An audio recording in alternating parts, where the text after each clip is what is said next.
Yes. 5, 4, 3, 2, 1. Welcome to Up in Your Business with Kerry McCoy, a production of flagandbanner.com. Through storytelling and conversational interviews, this weekly radio show offers listeners first-hand insight in starting and running a business, the ups and downs of risk-taking, and the commonalities of successful people. Connect with Kerry through her candid, often funny, and informative weekly blog, where you'll read and comment on life as wife, mother, daughter, and entrepreneur. And now it's time for Kerry McCoy to get all up in your business. Our guest technician is the famous Mr. John Kane. He's KABF's program director. I interviewed him on this show not too long ago. And he's the founder of a philanthropic John Kane Foundation, where he does philanthropic work, of course. And recently, he was featured in the high-profile section of the Arkansas Democrat-Gazette. It is an honor to have you, John, on our radio show with me today. Thank you. You're welcome. Like John said, I'm Kerry McCoy, and it's time for me to get up in your business. For the next hour, my guest, Rivka Kuperman. I'm going to have to find out about that name. It's Hebrew for Rebecca. It's Hebrew for Rebecca. You must be Jewish. Yeah. Oh, there you go. Yep. Rivka Kuperman, the production stage manager at the Arkansas Art Center Children's Theater in Little Rock, Arkansas, and I will be getting up in the business of acting, education, children, and following your heart. We hope through our storytelling of how we maneuvered the path of independence and leadership in pursuit of our dreams that you will learn something, want to get involved, or be inspired to take action in your own life. And we'll be answering questions via phone and email. For me, it began over 40 years ago when I founded Arkansas Flag and Banner. During the past 4 decades, Arkansas Flag and Banner has grown and morphed from door-to-door sales to telemarketing to mail order and catalog sales, and now relies heavily on the internet. Each change in sales strategy required a change in company thinking and procedures. My confidence, leadership knowledge, and my company grew. My initial $400 investment now produces nearly $4 million in annual sales. Each week on the show, you'll hear candid conversations between me and my guests about real-world experiences on a variety of businesses and topics that I hope you'll find interesting. Starting and running a business or organization is like so many things. It takes persistence, perseverance, and patience. I worked part-time jobs for 9 years before Arkansas Flag and Banner grew enough to support just me. It's now grown so much that to operate efficiently, we require 10 departments and 25 people to maintain them, thus reminding us all again that small businesses are the fuel for our economic engine. Before we start, I want to remind everyone of my guest technician, Mr. John Kane, who will be running the board and taking your calls. Say hello again, John. Hello, John. He's done a good job of being Tim. My guest today is Rivka Kuperman. I just love that name. Thank you. You're welcome. Production stage manager at the Arkansas Art Center Children's Theater in Little Rock, Arkansas. Rivka is a graduate from Mount St. Mary's and UCA with a major in theater and a minor in interdisciplinary studies. After college, Rivka went on to receive her master's degree from the popular New York University Tisch School of Arts, but this higher education stint was cut short. About to say, okay. When her mother was diagnosed with breast cancer, and Rivka made the selfless decision to move home. Soon after her mother's passing, Rivka Kuperman resumed her education and received a Master of Art in Higher Education Administration from the College of Arts at the University of Arkansas at Little Rock. Mm-hmm. Yep. And if that's not enough, she sought yet another degree in Student Administration. Mm-hmm.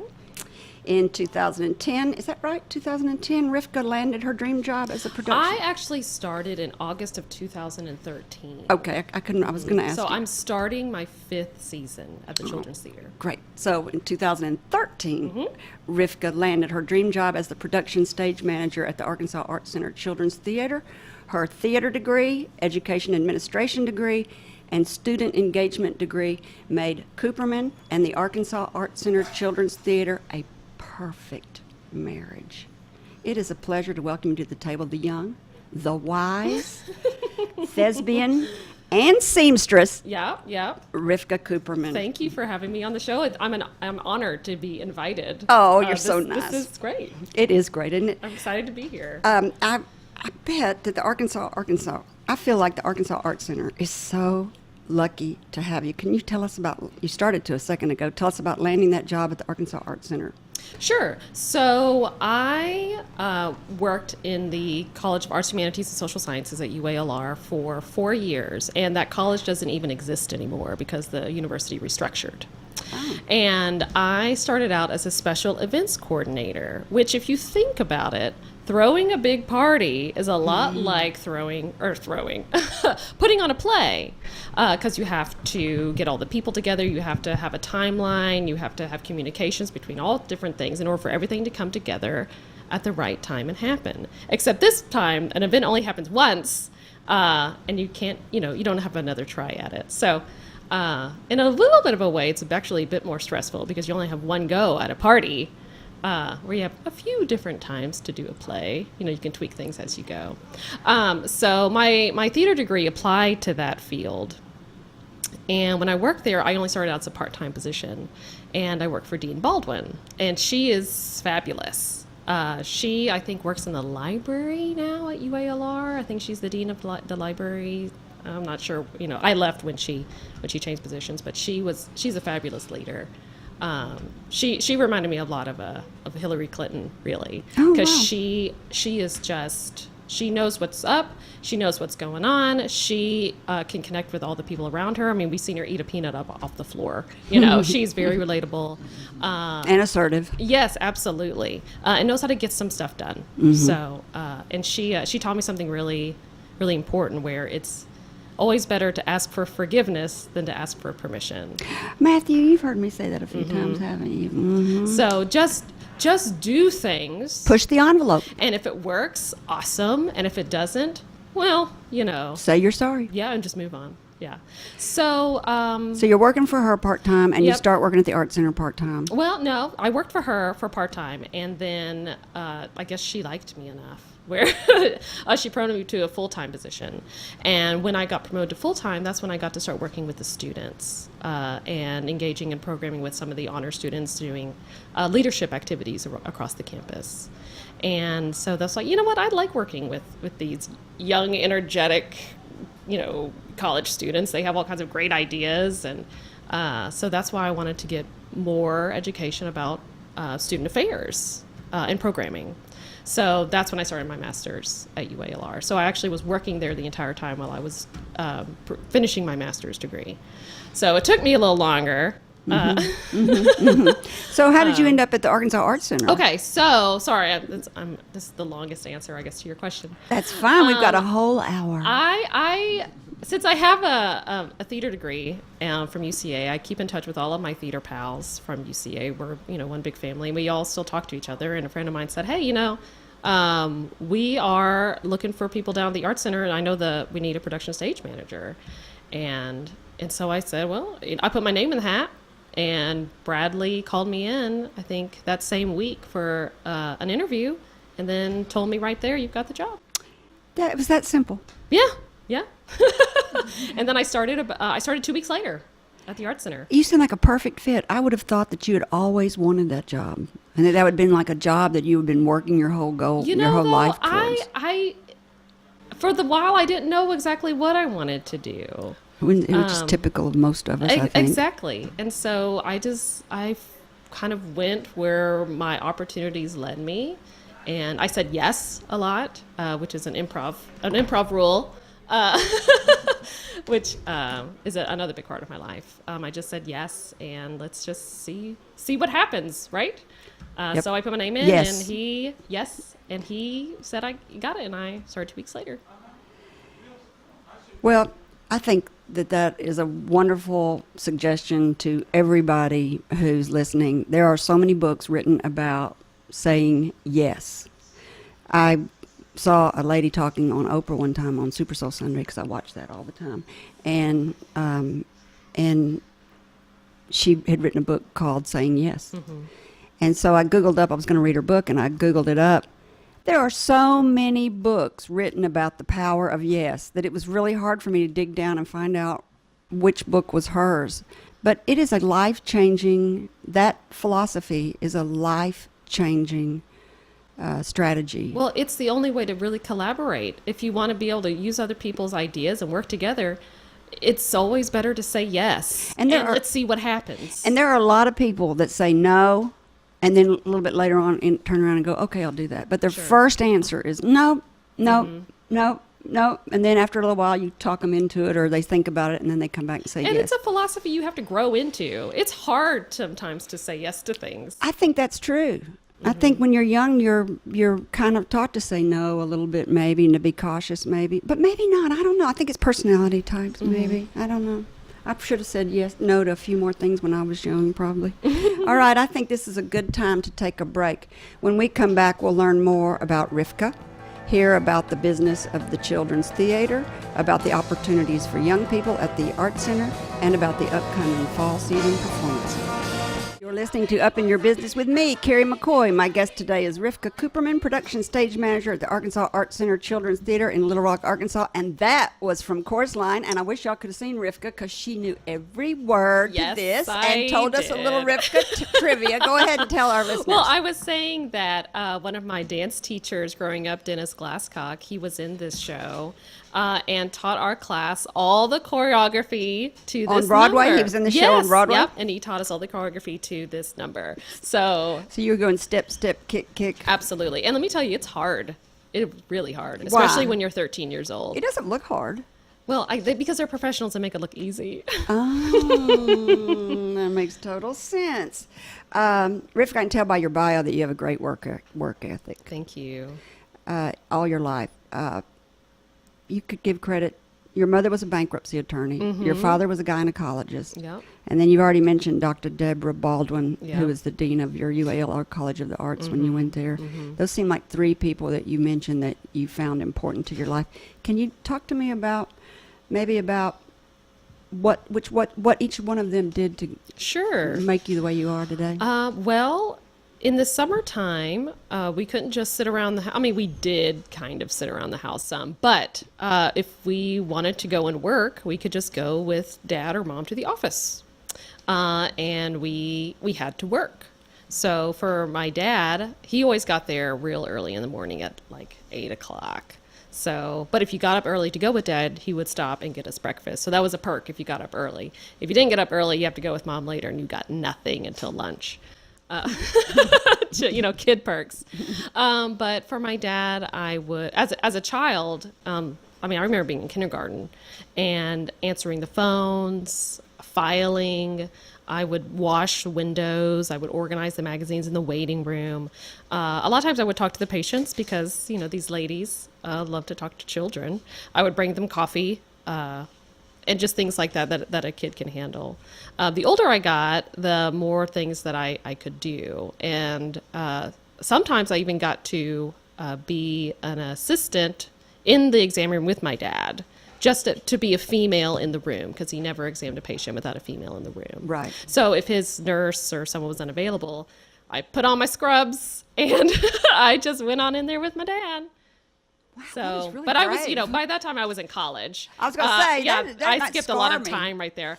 But for my mom, again, I answered phones, talked to clients, and did a lot of, just filing and things like that. I would file her papers at the bankruptcy court. Did they pay you? Yes. And no. Yeah. I would turn in my timesheet at the end of every week to my dad at his desk, and he would, calculate all the time and, say, well, this is how much you earned. And then he would write my check and he'd take me to the bank and he would say, now half of it always has to go into savings. So here's so my good. $20 check, that half of it goes into savings. What great training. So, yeah. I never did anything like that with my children. I never really even thought about it. That's a great tip for people listening. If you can take your children to work. And Well, my parents were like where they were their own business, and they shared an office building. Oh, really? Conveniently enough, yeah. And my dad was on one side and my mom was on the other. So if dad didn't have anything, you just run over to the other side and see if Mom needed some help. Do you have any brothers and sisters? I have 5 brothers and sisters. I'm the baby of 6. Do they all live in Little Rock? No. My oldest brother, David, lives in St. Louis. The brother after that, Aaron, lives in Memphis. Brother after that, Michael, he is here in Little Rock. And then brother Steven is in Tulsa. My sister Rachel's in Memphis, and then Wow. I am here. So were there any assumptions made about you as a child? Did they think, oh, she's going to grow up to be in theater? You know, I'm not sure. My dad said he always wanted me to be a judge. He said I had a good head on me and, a good assessment of situations and people. And, I guess he wanted me to be kind of like Judge Judy, That's very theatrical. Yeah. But that didn't, that obviously didn't happen. And my mom wanted me to go to law school, and I took the LSAT just to please her. What's the LSAT? The test you have to take in order to be admitted into law school. And if the scale was backwards, I did amazing. Oh, Let's just put it like that. So even if I wanted to go, I couldn't. I didn't have the scores at all. So well, you didn't. It wasn't your heart. No, wasn't I it? didn't want to do that. I wanted to be in the arts. And Tell our listeners how you started in the arts, and that if it hadn't been for your father, you probably wouldn't have stayed. It's true. My dad actually, he's got a theater background of himself. He's from Chicago, and he was part of the Yiddish theater scene in Chicago as a youth. So so he always loved to be part of theater and things. So he encouraged my sister and I to audition for Summer Theater Academy. At the Art Center? Yes, at the Art Center. And at the time, in the early 90s, it was a 6-week summer program, all day, and they admitted 40 to 60 students. I don't remember. But you had to be there the entire 6 weeks. It was a big commitment. And I auditioned, and after I did, I was like, oh gosh, 6 weeks. That's my whole summer. I can't. But then I got a call, that both my sister and I were admitted. And so we went. How old were you? I was 10. So my sister was 12. So we went there together. And my first day, I hated it. We had to just, at the time, that's when they did all their class placement, but as a 10-year-old, you don't know that. And so the day was spent auditioning. And if anyone out there listening has ever been to an audition, there's a lot of sitting and waiting. So I just sat around I sat all day at the theater and did nothing. It's like, Daddy, this is a waste. They didn't do anything with me. I hated it. I don't want to go back. It's the worst. And my sister agreed with me because that's what she does. And and he said, well, just go back tomorrow, give it another try. And if you still don't like it, then we'll go from there. So reluctantly, I get up and I go, and that's when my classes actually started. And it was great. It was magic. It was a complete 180, and I loved it, everything that I did. And I felt for the first time that I belonged somewhere, that I was in a community where I wasn't alone. Because, I always had a hard time finding my place in school. I think a lot of theater kids feel that way. Yeah. And then when I finally figured out, or discovered, I should say, oh, this is where I'm supposed to be, it was life-changing. That's really odd that so many kids that can't find where they belong, you would think would be, or to me, I would be intimidated to go into theater, but it seems like these kind of reserved kids end up going into theater, which is backwards from what you would think. Mm-hmm. Well, I think because their parents see that they need to find a place, and they probably encourage them to audition, which is great. So, and that same thing still holds true today, because now I guess I'm fast forwarding a little bit. I administer Summer Theater Academy. So I started my career as a student there. So now I run the program, which is, a whole 360, which is, kind of exciting cycle of life.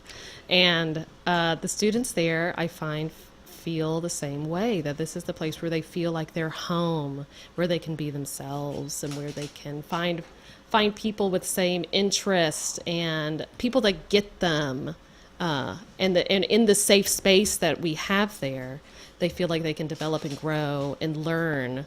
I know it's such a safe place. That's the thing I think about theater, is you're really able to be yourself, and everybody is so accepting. Mm-hmm.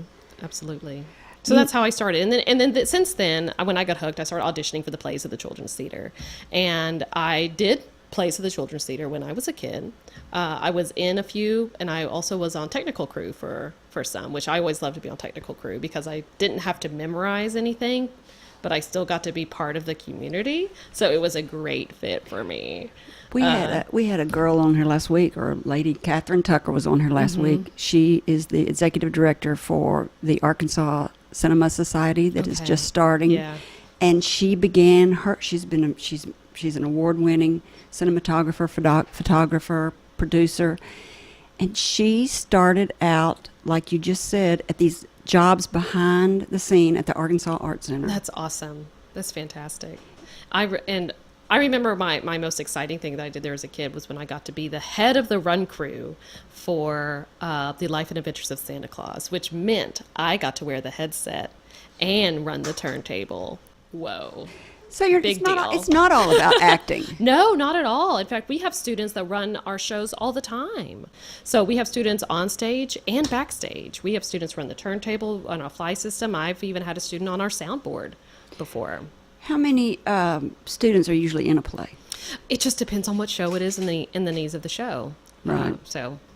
But sometimes there's more backstage than there are almost. It can be. I mean, if it's a highly technical show with lots of special effects or quick changes or something like that, we definitely need the support backstage. And it is so important to have all those students back there because it is. You can't have a show without everybody, and it's not just about being on stage. It's about the whole community and working together and putting on a performance. So being backstage is just as important. So when you got your job, I read where you said, receiving thank you letters and notes from students always made me feel like I'm doing something right. That's right. What else do you get out of it? It's creating a relationship with these students that, and a sense of trust that they have in me and the other company actors and directors, trust in us, in their education, and in the process. Tell me about a day at the Arkansas Children's Theater. Tell me about a day for Rivka at the Children's Theater. Every day is different. It just depends on what's going on at the time. So let's say next week, we're going to start our rehearsals for our very first show of the season, Giggle, Giggle, Quack. And so next week I'll be coming in and I'll prep for rehearsal. We'll have rehearsal during the day. And then in the afternoon, I'll do my reports and have meetings, production meetings, and things like that with the show. When we get into the run of the show, I go there and we do the play, and then the actors will be in another rehearsal for the next play coming up that afternoon. So is it different? Is it different kids every time? Children every time? Do you have auditions for each show? Each play is a different audition? What it is we have a group of adult company actors that are in all of our shows throughout the season. And then each play will have different students as needed from whatever, the director wants or what's required by the script. And sometimes our shows don't have students, and sometimes they do. So really every play is different. So the Children's Theater that's going to run this fall doesn't always have children in it? It doesn't always have children in the play. They're just plays that are for children. That's right.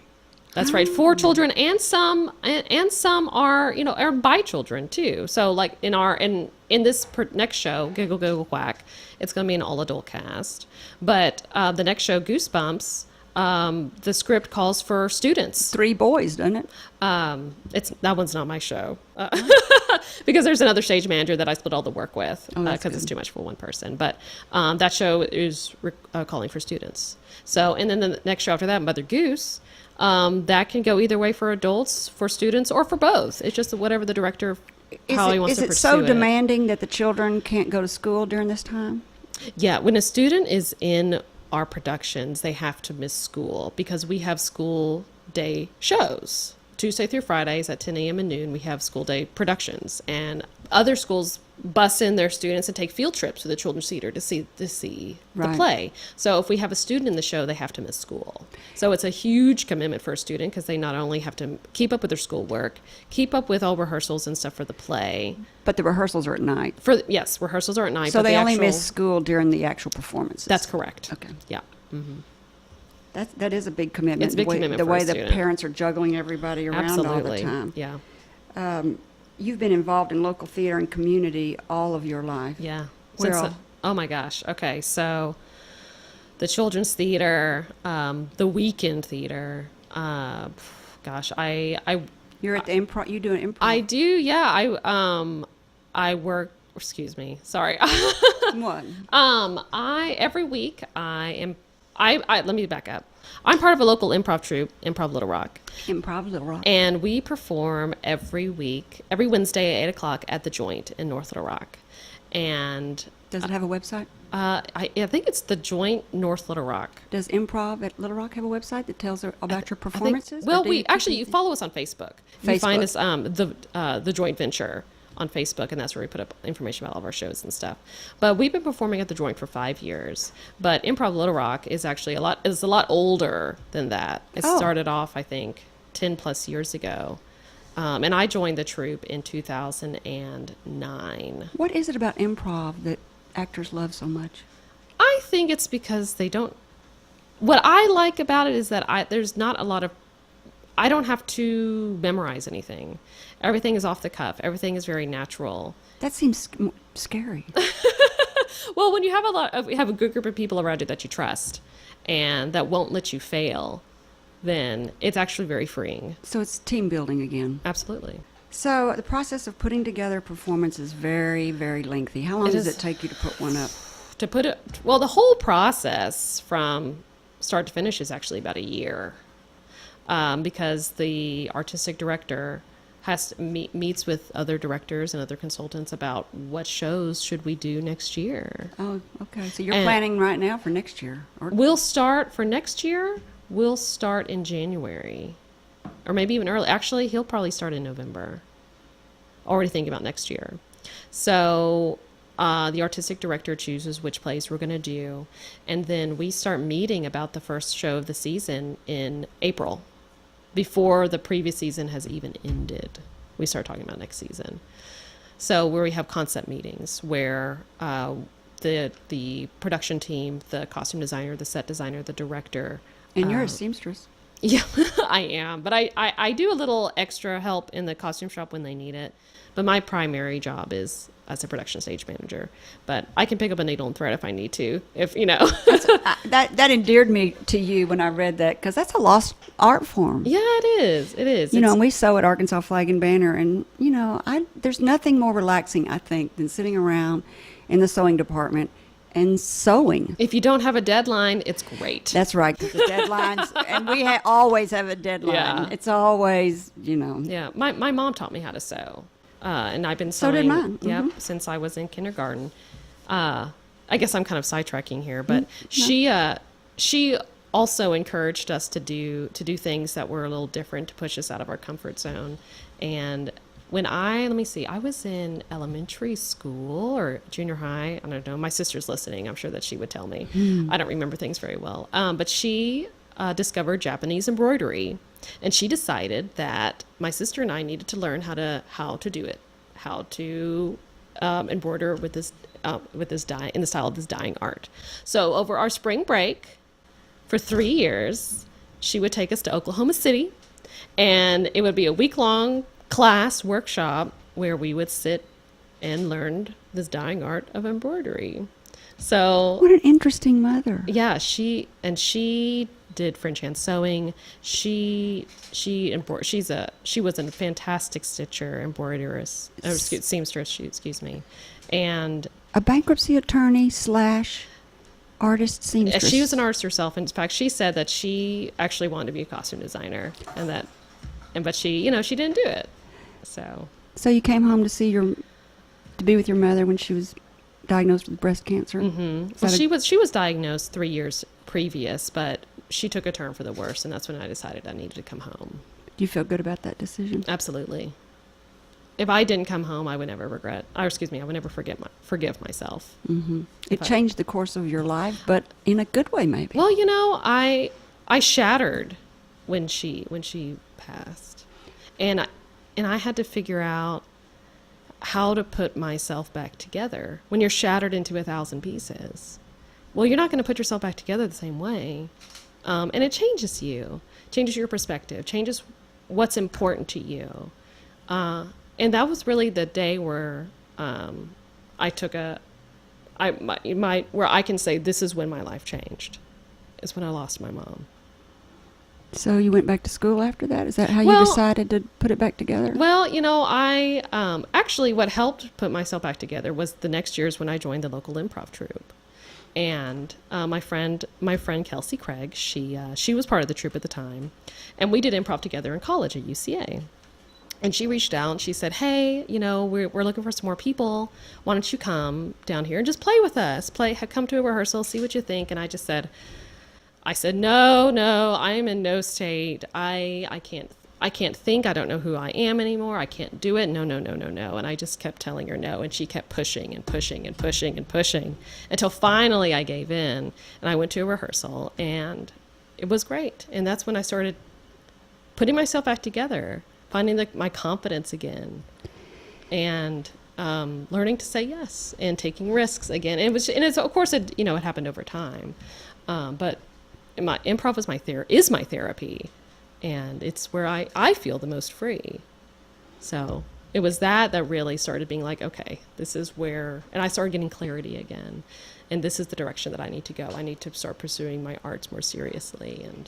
And you can use, some people have never felt the emotion that you are speaking of. And Well, I was 24 when she died, so that was pretty young very, for someone. yes. And you can use that emotion in your craft, I imagine. Absolutely.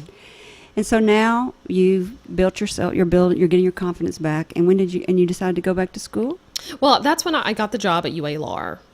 Oh, you got the job first, and then you went back to school. Right, Oh, I had because that because when backwards. I got the job at UA-LAR, when I was promoted to full time, I got tuition discount.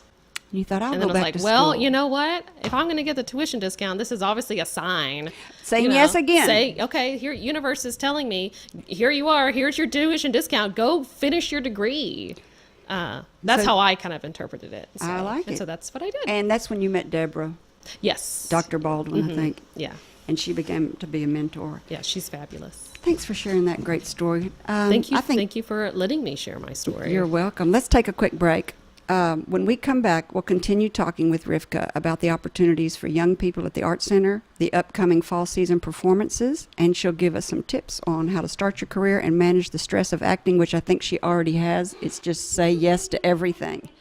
So we talked a little bit about the benefits of young minds, and while we were on the break, we talked about risks because, life's not fair and certainly hasn't been fair to you, and that it made you grow so much. So healthy risks are kind of versus unhealthy risks. There are a book I read when my children were young about teenage years, and that children want to take risk. It's part of their DNA is to take risks. You got to test the waters. You got to see how far you can push the envelope.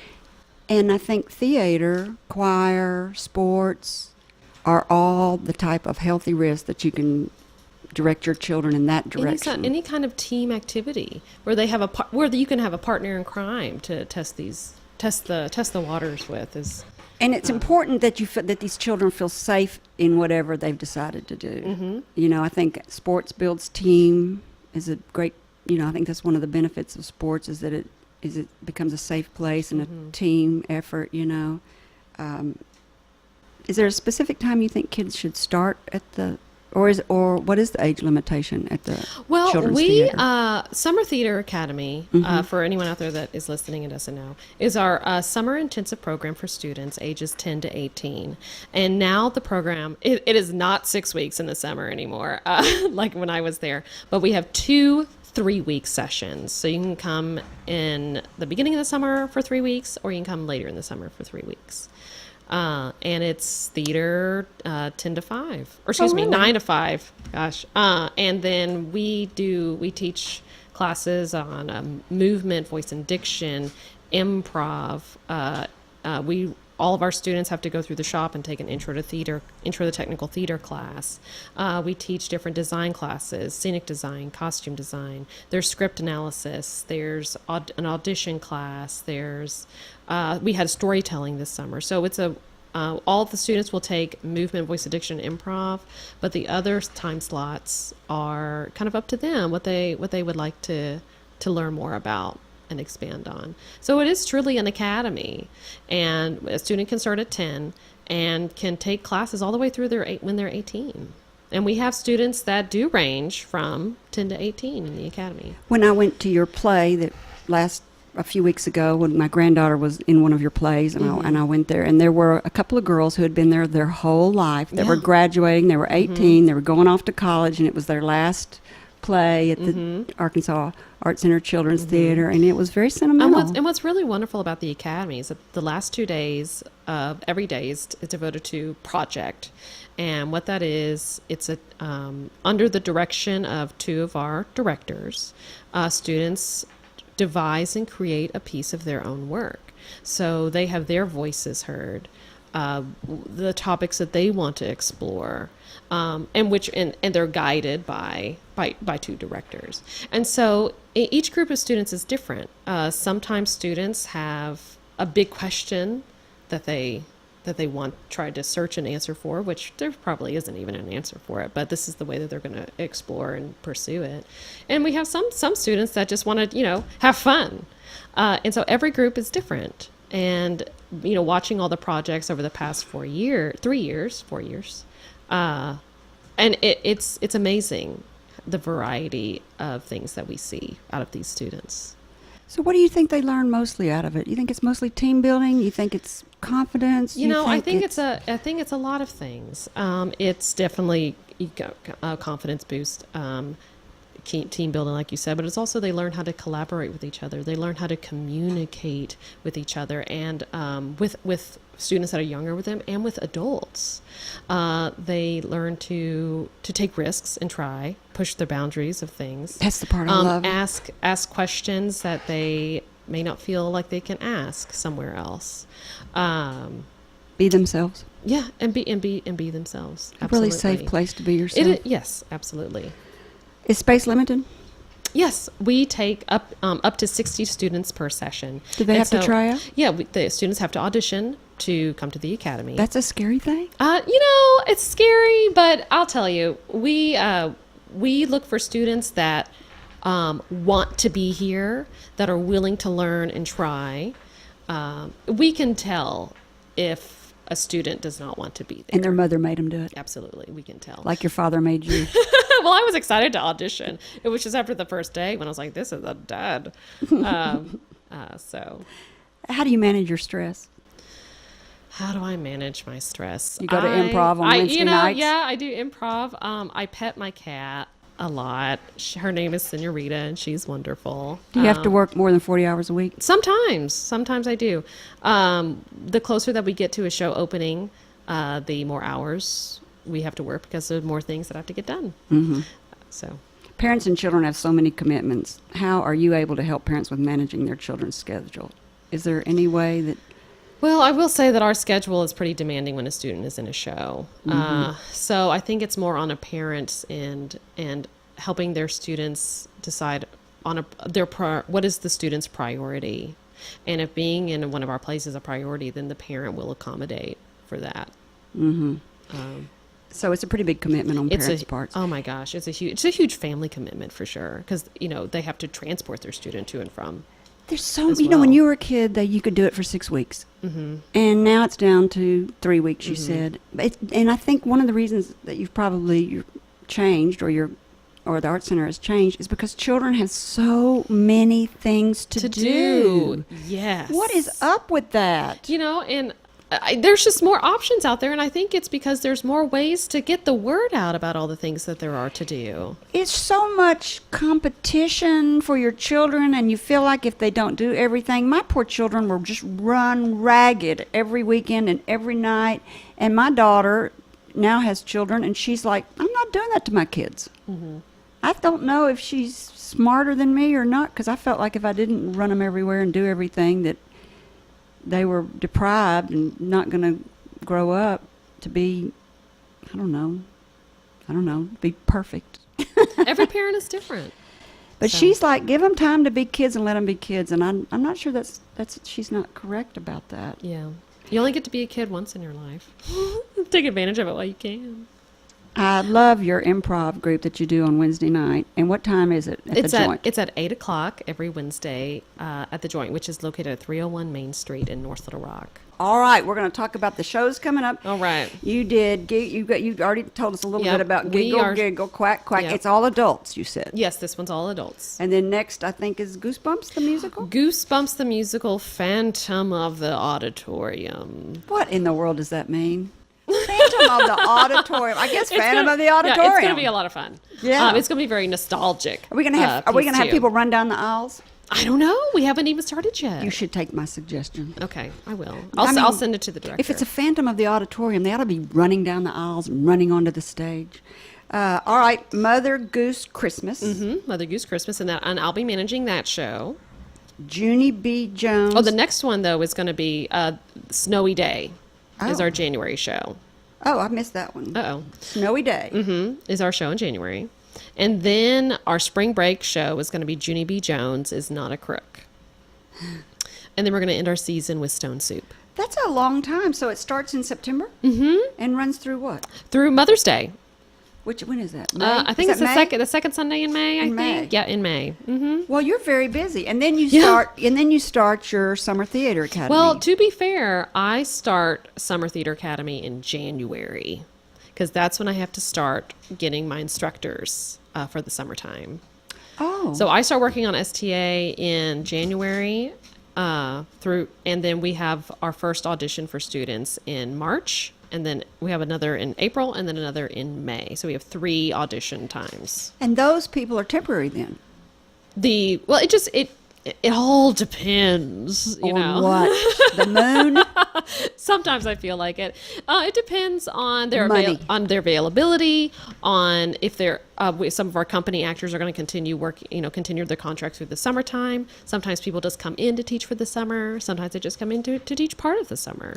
Oh, because a So- lot of them could be already teachers at high schools. Or they already have contracts somewhere else. They have a certain specialty skill that we want to make sure our students learn, so we bring that special person and things like that. Do you have a big pool? Do we have a big pool to pool from? Absolutely. Yeah, there's a wonderful number of talented local people that have really wonderful resumes. It seems like Little Rock, Arkansas is getting more and more theater and cinema and artists. It's a great time to be here.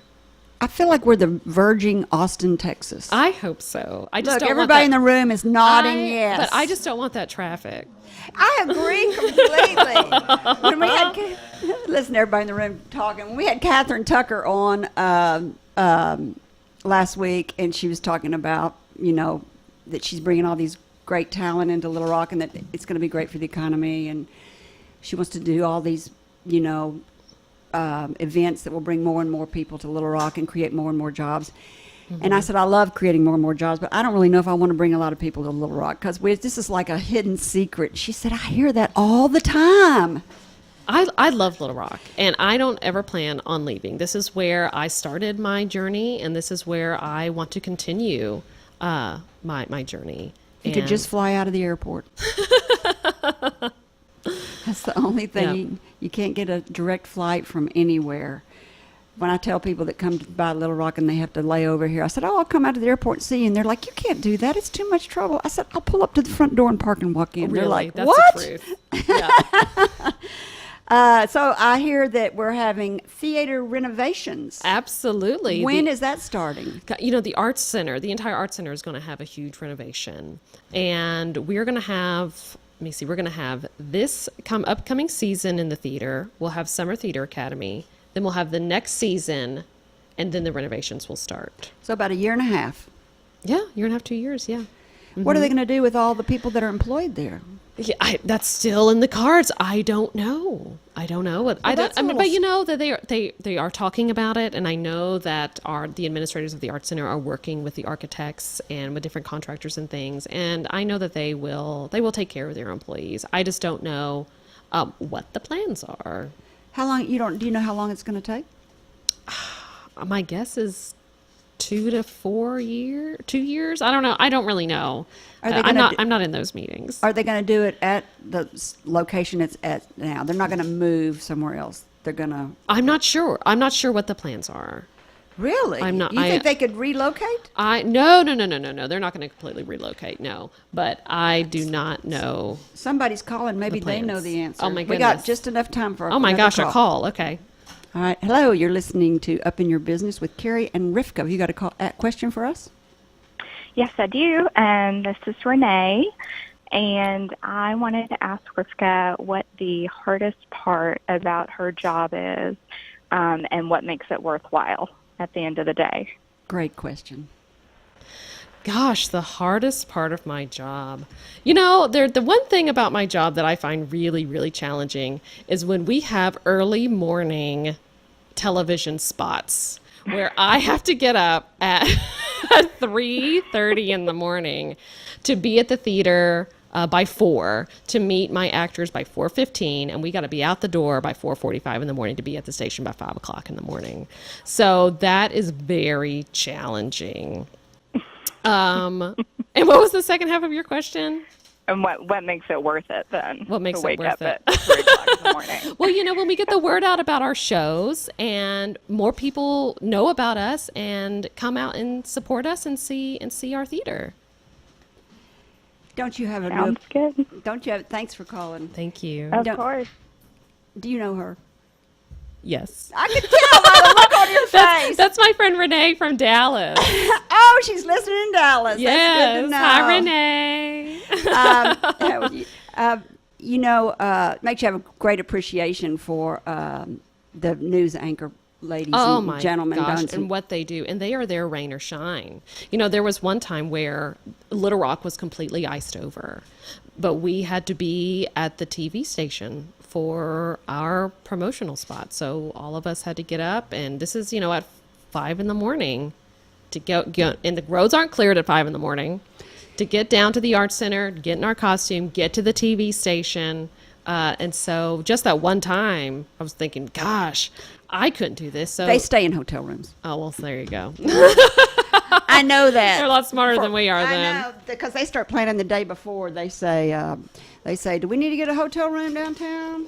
They're smart. Oh, maybe we should do that next time. Yeah, make it a party. So thank you so much, Rivka Kuperman. Thank you so coming much on. for having me on the show. This has been wonderful and letting me share my story. This is great. I hope that anyone out there listening will please come down to the Arts Center. We have classes for students ages, right now, our youngest classes for 2 to 5-year-olds and all the way up through 18. So, And those would not be in acting. we have acting classes for students, for ages 2 to 5, beginning acting classes. Well, we didn't even talk about classes. We just talked about summer children's theater. know, I didn't but even think about the We have classes. classes all year round, So Saturday they mornings. need to go on the Saturday mornings. They need to Yep. go on to the Arkansas www.arkansasartscenter.org. And where you can find information about our classes, auditions, our season, how to get tickets, other events at the Arts Center, all that stuff. Check out our website. That's a great tip. And for your present for coming on. Oh, It's they're tiny little flags. it's right. It's a desk set. Oh, I'll have to put my cat in with a picture with these flags. I think that'll make a great post. She'll be so cute. That'll make an American cat. I'm expecting to see those on stage one day as a prop. Okay. They'd make a great prop for your show. I think you're right. We'll find a way to use My them. guest next week is the Little Rock, Arkansas Police Chief, Kenton Buckner. I have never met him, but I see him on TV, and I am so impressed with this guy that I called his secretary and I asked if he would come and meet me and talk to me. I cannot wait to see what what motivates him and hear his words of wisdom for crime and just where Little Rock's going and what he thinks about everything. I just can't imagine. To talk about a hard job, I think he's probably got the hardest job of anybody I've ever heard of. I know. So to my listeners, if you have a great entrepreneurial story you would like to share, I would love to hear from you. Send a brief bio or your contact info to questions@upyourbusiness.org and someone will be in touch. And finally, to our listeners, thank you for spending time with me. If you think this program has been about you, you're right, but it's also been for me. Thank you for letting me fulfill my destiny. My hope today is that you've heard or learned something that's been inspiring or enlightening and that it, whatever it is, will help you up your business, your independence, or your life. I'm Kerry McCoy, and I'll see you next time on Up in Your Business. Until then, be brave and keep it up. You've been listening to Up in Your Business with Kerry McCoy, a production of flagandbanner.com. If you miss any part of the show or want to learn more about UIYB, go to flagandbanner.com and click on Radio Show. Like us on Facebook or subscribe to her weekly podcast wherever you like to listen. All interviews are recorded and posted the following week with links to resources you heard discussed on today's show. Underwriting opportunities available upon request. Kerry's goal is to help you live the American dream.